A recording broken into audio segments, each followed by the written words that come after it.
but now they're back up and working. That's what a Maricopa County spokeswoman tells Fox News. According to officials there, only 4 sites were down by 10 a.m. local time, but it's unclear how many were not ready when the polls actually opened this morning. Peter Ducey live in Tempe, outside Phoenix. So what are they going to do? Give them some extra time later, or what's the plan? Shep, we just heard from somebody familiar with the process that the county, Maricopa County, might ask the court to let some of the polling places stay open past 7 o'clock tonight.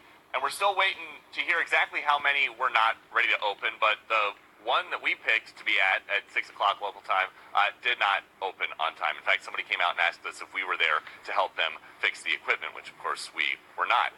Remember, this is a big primary. It's the one that the outgoing Senator Jeff Flake said that he was not comfortable participating in because of things he thought he would have to say about immigration and trade to win, so he just retired. And today he handicapped the race by saying he thinks the GOP's only chance at winning in November will be if Congresswoman Martha McSally is on the ballot. McSally does not want anything to do with Flake's endorsement or legacy, but she does see this seat as critical to Republicans keeping the Senate. Arizona is a firewall state. If they have any chance to flip the majority, it goes through Arizona. I'm the firewall to make sure that Chuck Schumer, Elizabeth Warren, and Bernie Sanders are not in charge in the Senate.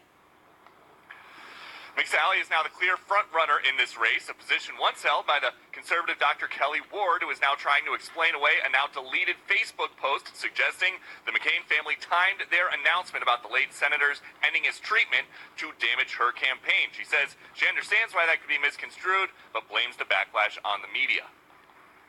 I was saying that there is a concerted effort out there to turn everything that we do back to the negative. And if you look at the press and you look at the social media over really the last 3 years since I started running against Senator McCain. And I ran against Senator McCain not because I dislike him as a person, but because I dislike his policies. I dislike his votes. Sheriff Joe Arpaio also in the race. Whoever wins is going to face the Democratic is likely to face the winner or will face the winner of the Democratic primary, expected to be Congresswoman Kyrsten Sinema. Shep. All right, Peter Ducey live for us. Thank you, Peter. Live in Tempe. The man who shot up a video game tournament in Florida and killed 2 people had been treated for serious mental illness. Yet he was able to buy a gun, no problem. Now investigators are looking into the reason why. And that investigation with our senior correspondent Rick Leventhal is next. No special license required, no problem. All you need is internet access, a 3D printer, a good one, and some cash. That's because the owner of a company that makes those guns is selling blueprints and instructions about how to build them. Yesterday, a federal judge blocked a Trump administration decision to allow those instructions online. Officials from 19 states and the district are fighting the feds, citing safety concerns. But the owner of the company says he is not violating the court order because he's not posting the blueprints on the World Wide Web. He's selling them. Casey Stiegel live in our Dallas newsroom. Casey? Yeah, Shepard, this guy is down in Austin, Texas, by the way, and this afternoon he held his own press conference. In it, he essentially said that this court order is not going to stop him from getting these blueprints to those who really want them. In other words, he says that he believes the injunction prevents him from selling them online for download, so instead he's releasing them through other channels like selling thumb drives or via email downloadable links, because he says his argument from the beginning has been the information he's providing, it's already out there, either on other websites or in other published materials like periodicals and books. I don't find there to be a meaningful difference between going to my website and clicking a button and getting the file by email versus going to my website, clicking a button, and getting the file delivered to your browser. Now, he went on to say that in the first 30 minutes of that press conference, more than 300 orders came in for these requests. We, of course, have no way to independently verify that, but clearly this concept has raised so many eyebrows, not only gun opponents, but even those in support of the Second Amendment. Some groups have come out and said that, that this just is a public safety issue, and a lot of folks, Shepard, are calling on Congress to act. Listen.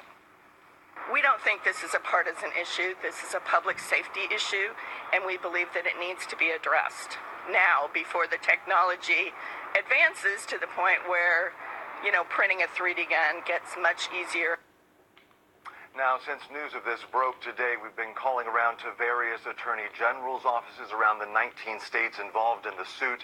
We can tell you, Shepard, the Pennsylvania attorney general says that they are now exploring all of their options here to prohibit sales, distribution, any of this information from being put out to the public. Back, Casey Siegel live in Dallas, thanks. A new report shows that Hurricane Maria killed far more people in Puerto Rico, thousands more than the government estimated. According to an independent investigation out of George Washington University, which Puerto Rico's governor commissioned, nearly 3,000 people actually died within 6 months of that storm. That's more than double the government's interim estimate of 1,400. And the official death toll? That's 64. Lack training on how to confirm deaths during a disaster. The hurricane devastated much of Puerto Rico back in September. Just 2 weeks ago, officials there announced all power had been restored to the island. That's 11 months after the storm. The man who released the grand jury report accusing priests of sexually abusing hundreds and hundreds of children in Pennsylvania now says the cover-up went all the way to the top, all the way to the Vatican, all the way to the Pope. We'll talk to the Attorney General of Pennsylvania live in studio next.